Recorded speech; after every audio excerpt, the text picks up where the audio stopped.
नमस्कार civil engineers. Civil गुरुजी civil engineers training institute के इस ऑनलाइन प्लेटफॉर्म पर आपका स्वागत है। किसी भी रोड कंस्ट्रक्शन प्रोजेक्ट में अर्थवर्क कटिंग या फिलिंग से पहले जो कंस्ट्रक्शन एक्टिविटी की जाती है वो है क्लियरिंग एंड ग्रबिंग, जिसे शॉर्ट में C&G भी कहते हैं। यदि आप एक ग्रेजुएट या डिप्लोमा सिविल इंजीनियर हैं और रोड कंस्ट्रक्शन इंडस्ट्री में रुचि रखते हैं तो C&G एक्टिविटी को समझना आपके लिए फायदेमंद सिद्ध हो सकता है, क्योंकि सिर्फ कंस्ट्रक्शन या एग्जीक्यूशन ही नहीं बल्कि प्रोजेक्ट के क्वांटिटी कैलकुलेशन और बिलिंग के लिए भी C&G एक्टिविटी का इम्पोर्टेंट रोल होता है। इसलिए इस वीडियो को आखिर तक जरूर देखें। इस सीरीज में हम रोड कंस्ट्रक्शन वर्क्स पर चर्चा करते आ रहे हैं, जिसमें हमने अभी तक ये जाना है कि ड्राइंग्स अवेलेबल होने के बाद रोड का कंस्ट्रक्शन शुरू करने से पहले हमें सेटिंग आउट करना होता है, जिसके विषय में मोर्थ स्पेसिफिकेशंस के सेक्शन 109 में बताया गया है। पिछली वीडियो में हमने रोड कंस्ट्रक्शन में कटिंग और फिलिंग का इम्पोर्टेंस समझा था और मैं इंजीनियर आशीष कुमार गोयल एक बार फिर से हाजिर हूँ इस चर्चा को आगे बढ़ाने के लिए। पहले बात करते हैं अर्थवर्क फिलिंग की, जिसका मतलब होता है एग्जिस्टिंग ग्राउंड पर बाहर से लाकर मिट्टी की फिलिंग करना, जिसका उद्देश्य जमीन के लेवल को ऊपर उठाना होता है। रोड एम्बैंकमेंट के लिए फिलिंग का कार्य लेयर बाय लेयर किया जाता है। ऐसे में एम्बैंकमेंट की पहली लेयर की लेइंग से पहले साइट की साफ सफाई करना जरूरी होता है। इसी साफ सफाई को क्लियरिंग एंड ग्रबिंग कहा जाता है।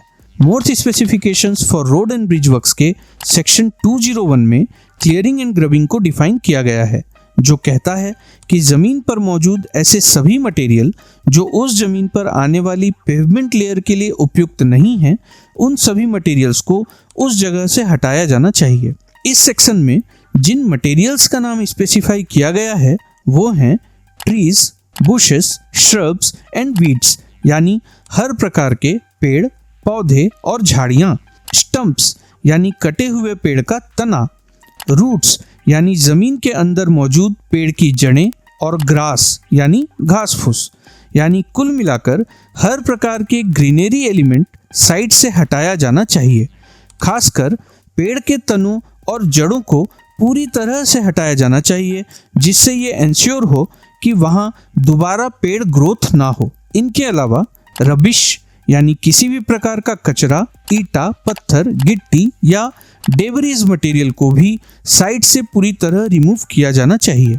और अगर वहाँ सतह पर किसी भी प्रकार की उपजाऊ मिट्टी या ऑर्गेनिक मैटर है, जिसे टॉप सॉइल भी कहते हैं, उसे भी कंप्लीटली रिमूव करना चाहिए। क्लियरिंग एंड ग्रबिंग का ये काम मोर्थ स्पेसिफिकेशंस के अनुसार जमीन की सतह से लगभग 150 mm के एवरेज डेप्थ तक किया जाना चाहिए। और इस एक्टिविटी में सिर्फ मटेरियल्स को हटाना ही नहीं बल्कि हटाए गए मटेरियल को प्रॉपरली डिस्पोज करना भी कॉन्ट्रैक्टर की जिम्मेदारी होती है। उदाहरण के लिए मान लीजिए आपकी साइट पर एक आम का पेड़ है जहां रोड के एम्बैंकमेंट कंस्ट्रक्शन किया जाना है, तो C&G के डेफिनेशन के अनुसार उस पेड़ को काटना, पेड़ के जड़ को ज़मीन से निकालना, उसकी वजह से ज़मीन पर जो गड्ढा हुआ उस गड्ढे को मिट्टी से प्रॉपरली भरकर कॉम्पैक्ट करना और कटे हुए पेड़ को साइड से हटाकर उसको प्रॉपरली डिस्पोज करना, ये पूरी जिम्मेदारी कॉन्ट्रैक्टर के कंधों पर आती है। यहाँ एक बात और समझनी चाहिए कि अगर ज़मीन की सतह पर कोई अनसुटेबल सॉइल है जो रोड के एम्बैंकमेंट के लिए उपयुक्त नहीं है, for example black cotton soil, ऐसे अनसुटेबल सॉइल को भी रिमूव किया जाना क्लियरिंग एंड ग्रबिंग के अंतर्गत आता है। क्लियरिंग एंड ग्रबिंग का ये प्रोसेस सिर्फ रोड एम्बैंकमेंट ही नहीं बल्कि ड्रेन और स्ट्रक्चर्स के साइट पर भी किया जाना चाहिए, ऐसा मोर्थ स्पेसिफिकेशंस में बताया गया है। जैसा कि हमने अपनी पिछली वीडियो में डिस्कस किया था, सेटिंग आउट के बाद साइट पर एग्जिस्टिंग ग्राउंड के एक्चुअल लेवल्स रिकॉर्ड करना चाहिए और उसके बाद ही क्लियरिंग एंड ग्रबिंग की एक्टिविटी परफॉर्म की जानी चाहिए। और C&G होने के बाद फिर एक बार लेवल्स रिकॉर्ड करना चाहिए। C&G के बाद लिए गए लेवल्स को ओरिजिनल ग्राउंड लेवल्स या OGL भी कहा जाता है और यही OGL आगे जाकर कटिंग और फिलिंग की क्वांटिटी कैलकुलेट करने का बेस बनता है, जो कि प्रोजेक्ट की बिलिंग वर्क के लिए एक इम्पॉर्टेंट स्टेप होता है। इस वीडियो में हमने देखा कि अर्थवर्क करने से पहले साइट पर क्लियरिंग एंड ग्रबिंग किया जाना चाहिए, जिसके अंतर्गत trees, bushes, weeds, grass, roots, stumps, rubbish और टॉप ऑर्गेनिक सॉइल को रिमूव करना शामिल है। ऐसे में ये सवाल उठ सकता है कि क्या इन मटेरियल्स के अलावा भी कोई चीज़ हो सकती है जिसे रिमूव किया जाना चाहिए?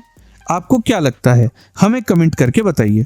बाकी इस वीडियो में आपको क्या अच्छा लगा और आप हमसे और किन टॉपिक्स पर वीडियो की उम्मीद रखते हैं, हमें कमेंट करके ज़रूर बताइए।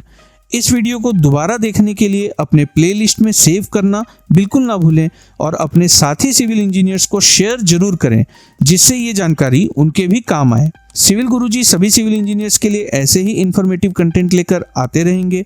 हमारे फ्री कंटेंट को एक्सेस करने के लिए इस चैनल को सब्सक्राइब करना और सिविल गुरुजी के ऐप को डाउनलोड करना बिल्कुल ना भूलें, क्योंकि करना है खास तो चले हमारे साथ सिविल की बात गुरुजी के साथ। धन्यवाद।